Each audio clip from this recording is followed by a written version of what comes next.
ఈరోజు ఈ వీడియోలో వృశ్చిక రాశిలో జన్మించిన వాళ్ళకి సంబంధించి అర్ధాష్టమ శని వెళ్ళిపోయింది.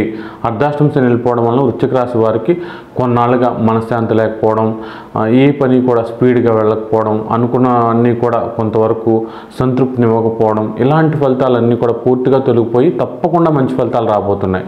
అయితే ఈ 2.5 ఏళ్ళు కూడా చాలా వరకు వృశ్చిక రాశిలో జన్మించిన ప్రతి ఒక్కరికి కూడా మంచి ఫలితాలు వస్తున్నప్పటికీ కూడా వృశ్చిక రాశిలో జన్మించిన కోట్ల మందికి కూడా ఒకే రకమైన ఫలితాలు ఎప్పుడు రావన్నమాట.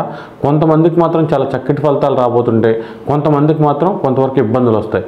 అయితే జీవితంలో అన్ని విషయాలు కాదు, శని మీకు ఉన్న స్థానాన్ని చూసే స్థానాలకు సంబంధించి అంటే ఏ ఫలితాలు వృశ్చిక రాశి వారికి శని కంట్రోల్లో ఉంటున్నాయి, ఎవరికి అవి ఫేవర్గా ఉంటాయి, ఎవరికి నెగిటివ్గా ఉంటాయి, అది వ్యక్తిగత జాతకానికి గోచారానికి ఎలా లింక్ అవుతుంది అనే విషయాలతో ఈ వీడియోని మీ ముందుకు తీసుకొస్తున్నాం. ఈ వీడియోని స్కిప్ చేయకుండా చూడండి.